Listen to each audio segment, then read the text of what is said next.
What's happening, guys? Day 26, 31 days of value. And man, I love the energy of the messages I'm getting. And I know that there's an impact being made. And I want you to look back on the last 25 days. And if you've stuck with me all the way, something is changing. It has to, because the best habit that any business owner can develop is the habit of consistency. And you're developing that by listening to this. I'm developing it by actually making these and sticking with it for 31 days. And, even in the last 25 days, man, like, there was a lot of opposition, kids sick, having to go to doctor's appointments, being tired on the weekends, Sundays, right? But, to be honest, unfortunately, there's one of two types of leaders in this world. And there's ones that step up and do what they need to do. And there's ones that look at opposition and turn their back. And for me, the stakes are high, and the stakes are certainly not money. It's impact, people counting on me. I'm okay with the pressure, and in your world, I guarantee you there's somebody out there that's counting on your ability to step up. So that's why today's topic is Your Word is Your Gold, part 3, which is the most important, and that's keeping the promises you make to yourself. So part 1 was all about the team. Part 2 was all about the customers. And part 3, most important, is all about you. You can't have a good foundation of a business if you don't make and keep promises to yourself. This is very important. It took me a long time to really understand how this impacts everything in my life. When you look at somebody, for example, and I have a really good experience with this because I did have a father who struggled heavily with addiction. And what the essence of addiction is really someone running away from who they really are, so much so that they can't stand to look themselves in the mirror. That's what I've gathered from it. And throughout my whole life, my father made me so many promises. And those promises range from I'll pay you back to, I promise I'm staying sober. I promise I'm doing this. I promise I'm doing that. And in most cases, what I've realized in the addictive mind of someone, again, from the perspective of a child watching his father navigate the terror of drug addiction, is that at first, generally speaking, the intent is always there. And that's how we are with really any promise we make to ourselves. Like, I'm going to wake up in the morning at this time. I'm going to run at this time. I'm going to make sure that I make X amount of follow-up calls. I'm going to listen to the 31 days of value and implement something that I learned and take action on something. I'm going to read that book.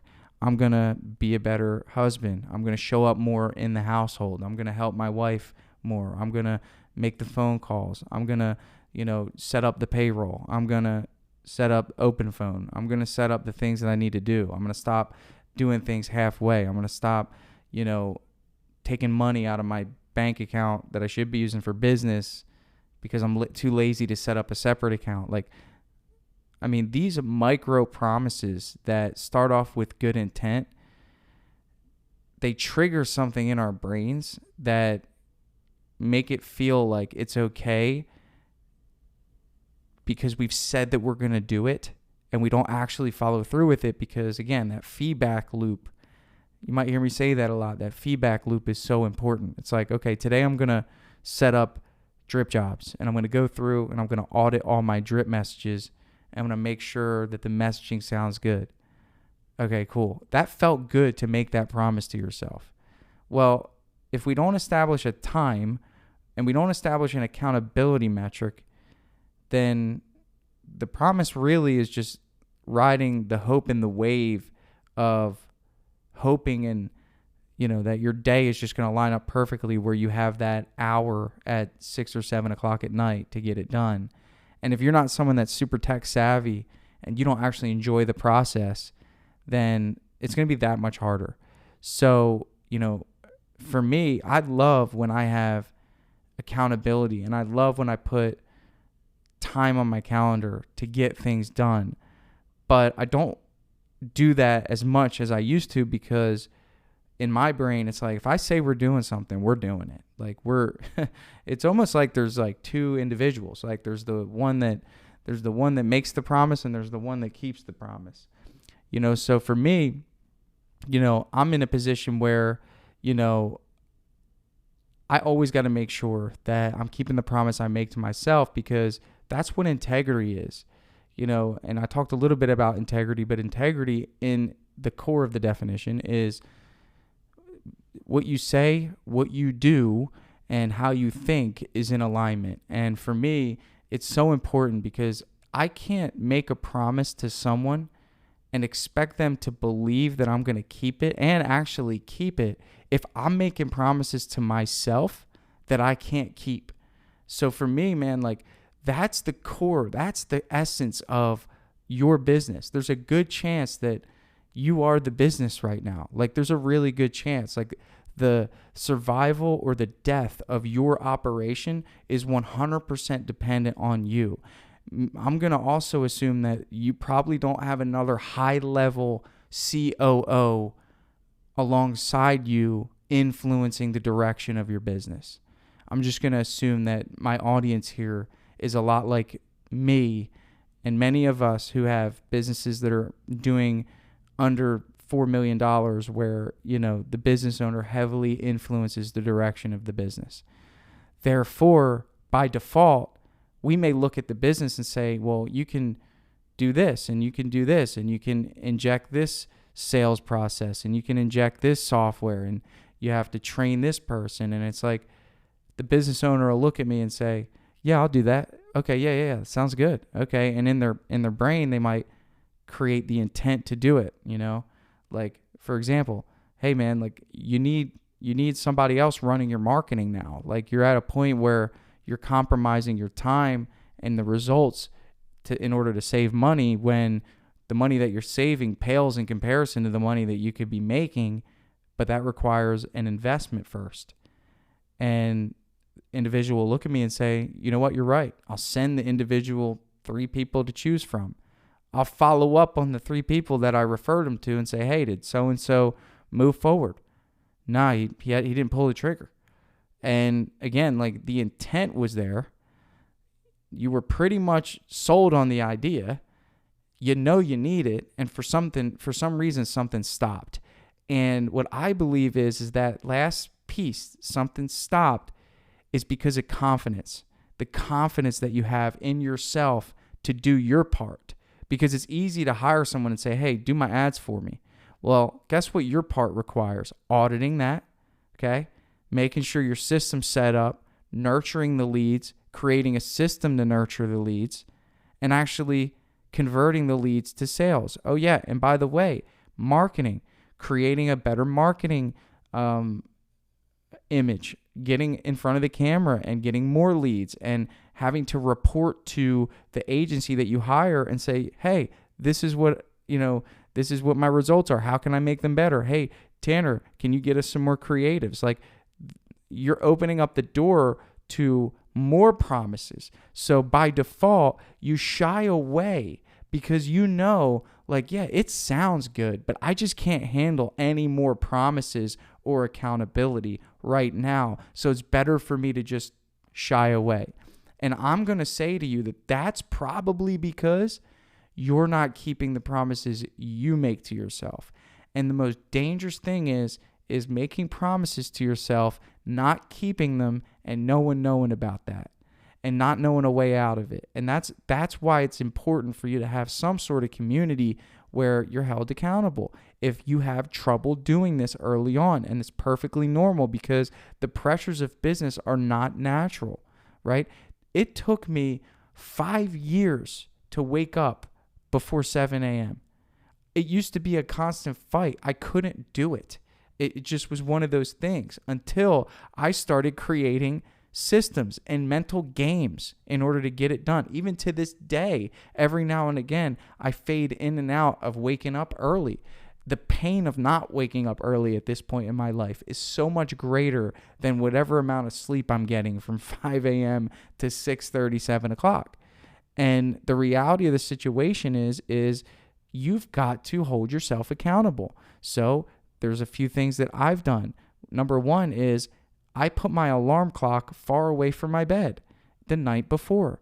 I also got an analog alarm clock. I no longer use my phone because it was too easy to shut it off, right? And it was finding its way too close to my bed before nighttime. And I have to get up. I've got to walk out of bed. I've got to shut the alarm off. And then from there, I'm like, okay, I'm up. Here we go, right? So that's a small discipline.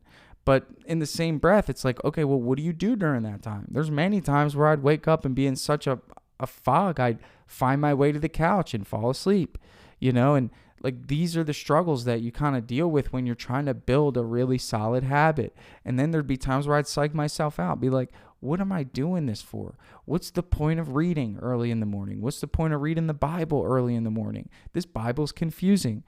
I found a study Bible and I'm like, okay, well now I can actually dive deeper and understand what's going on here, right? What's the point of doing a podcast? No one's going to listen to it. What's the point of starting a software? What's the point of doing research and trying to understand how a software business works? This required discipline. This required belief. But not only that, as I started seeing the progress, it became easier and easier to take on more because I believed in myself. I have a high level of confidence. I'm so confident that at this point in my life, I'm afraid to take on things because I know that if I get in front of something, I'm going to lick it. I'm going to knock it out of the park. People ask me for all these different things and I have to say no because like if I take something on, I'm going all in on it. I mean, that's just how it is. I mean, that's how it is with drip jobs. It's like it becomes an obsession. It honestly becomes an obsession. I got to make sure it's done right, and I'm going to make sure it gets out to the market, and we're going to keep refining it. And, that's a contagious leadership principle. It really is. And the people around you will tap into that, if you're listening to this, you've got to be the most disciplined, hardest working individual that you know. And if you're not, then you need to start now. You need to be vibrating at a level when it comes to work that is just unreasonable to most people if you want to be successful. This is not like, hey, there's no balance here. I work my ass off. I spend time with my family. There's no in between. I sacrifice sleep because of it. And I sacrifice friendships. I don't care. I'm in a position right now where this is what I've got to do. That's my responsibility, is to take care of my family and protect them from the inevitable, unfortunate realities of this world where, people are waking up their kids at 6 a.m. because mom has to go to work because there's not enough money coming in the household. Now, again, nothing wrong with mom going to work, but I'd rather give my family the choice. And that comes with sacrifice. That comes with doing the daily disciplines. That comes with preparing for battle, the armor of God in the morning, and not being so, I would say, reactive as soon as you wake up. I've had plenty of mornings where I slept in, I got lazy, and of course on those days the Sherwin-Williams account shut off. No one knows how to paint anymore. My phone's blowing up, 10 missed calls. This is what happens. And it's like, the battle's coming. You know that it's coming. So you need to be in a place in the morning where you're ready for it. And generally speaking, that's the essence of the promise you make to yourself, is what time you're going to wake up and then what you're going to do with that time. And then from there, how you're going to show up during the day. Or did you promise yourself you're going to wake out? I just ran 5 miles today. And I noticed in the last 2 months, I've been getting a little lazy with the running. I've been making up excuses as to why I can't run. For me, running is the easiest workout I can do. And that's because I'm heavily involved in business right now.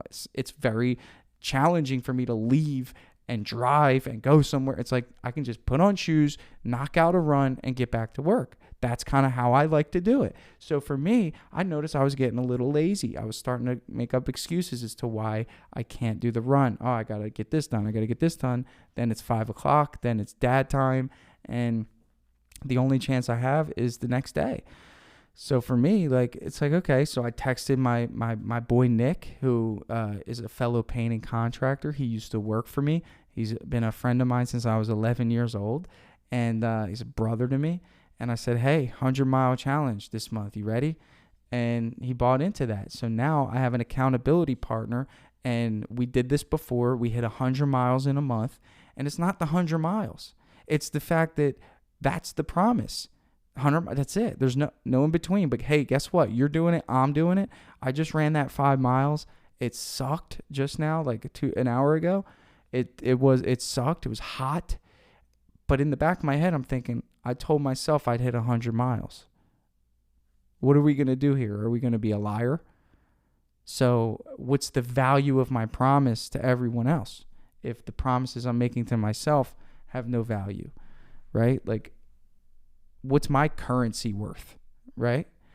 And this is going to show up in areas of your business, and it's hard for me to describe exactly how, but I'm going to venture to say that you probably know. And I'm going to start by saying, if you can't do something, don't promise yourself that you're going to do it. Start there. I mean, that's the easiest way. Don't go into something saying you're going to do it when you know you're not. So at the very least, don't make promises. That's one way. But the better way is to, if you do make a promise, you can't negotiate about it. I told myself I was going to get Drip Jobs out, and I told people that it's going to be out. And I told you people that I was going to do the 31 days of value. And I told myself that I was going to sit here and make 31 podcasts in a row, which is incredibly difficult if you think about it, but I love doing it. So it's a little bit easier for me. And I promised you that I'd get you a book because I understand that this is a very powerful movement that I'm trying to create here where people could actually benefit far beyond my comprehension. So my small sacrifice of sitting here and writing a book in the midst of all the things I got going on, painting business, Drip Jobs. I've got 40 employees. My Slack does not stop sending me messages, and then keeping up with Facebook. And then my kids come in and they want to spend time with me. And I have a wife and I have a family. I wouldn't have it any other way. But if I start my day off by lying to myself, then that's not good. And I want to get back to my father. The intent is good when he looks in the mirror. Every day, he kept seeing that he wasn't keeping the promises that he made to himself. And he kept fading farther and farther. And then those promises that he didn't make to himself about how he was going to go about his day and what he was going to do turned into false promises that he would make to others, his friends. I'll pay you back, his family, And eventually people find themselves in a spiral because everywhere they look, they're looked upon with judgment of he's not worthy. I mean, he doesn't care about me. He doesn't care about my time. He doesn't care about the promises. There's been many times as a kid, and if you've had an addictive parent, there's many times where I have held on to false promises, and maybe that's where I get my sense of integrity from or honor when it comes to doing what I say. But it's a crappy feeling, and your team members might be feeling that. Your customers might be feeling that. And that might not be intentional. I mean, it would be too easy if it was intentional. I'm not talking to a bunch of manipulators here. I'm talking to good business owners that want to create a legacy, because you wouldn't be listening to this. I know it if you weren't that. So what I'm saying is there's a level of intention that comes with your promises, but the fulfillment's broken. And you might be overlooking the value of how important it is to keep the promises you make to yourself, but you're not having to pay for it because you're the person that you're keeping it, and you keep letting yourself off the hook. So if you promise your customer you're going to show up and you don't show up and you gave them a deposit, they're going to be on your tail, and you risk your reputation. And if you promise your team member you're going to give them a raise and you don't give them that raise, they're going to quit. Okay? Those are the easy promises. When we get into deeper promises, that's maybe another topic. But when it comes to you and you say, oh, I'm going to wake up in the morning and I'm going to start reading and I'm going to start learning and I'm going to learn a new process and I'm going to go to the conference and I'm going to do this and I'm going to do this and I'm going to do this and I'm going to do this. And it's like, okay, well, no one knows you made that promise. And if you don't keep the promise you make to yourself, then you'll just let yourself off the hook. And you might be walking around as someone who claims to be something, but deep down you're not. And that is what we want to avoid as a leader, because you want to be able to stand on your word. You want to be integral in all angles because you will need that characteristic in battle. And I've used it many times because every now and again, your character will be tested in business. And you want to make sure when it's tested, you're 100. That's because you're doing your job. So with that said, God bless you. God bless the journey. Keep the word, keep the promises you make to yourself first. If you make a promise and you don't keep it, then you need to find a way to discipline yourself. If you can't discipline yourself, the world will discipline you. That's what I got for you. God bless you. God bless your journey. We're wrapping this 31 days of value up. I got some good content coming up for 27, 28, 29, 30, and 31. We got 5 more days to work together. Remember, I am finishing up writing a book of the 31 days of value. So it'll be each day, and I've refined it so much. Obviously, it's going to be more structured than the podcast, but each day is going to have a theory, a lesson, a principle, and an action in the book. So it'll be a 31 day. I would call it more of it's like a business devotional. And I think if you've gotten any value of this, you're going to love it. And I want to give it to you for free. So 31 Days of Value is about creating value in not only, at least for me, in your life, but helping you create value in the lives of others, which in turn increases the value of your business and your brand. That's why it's the 31 Days of Value. But you can only do that if you stay disciplined. So use this 31 Days of Value podcast as a way to kick off your day or to create a consistent habit and stack the habits. It's called habit stacking. Look that one up. That's a good one. Catch it up, guys. See you.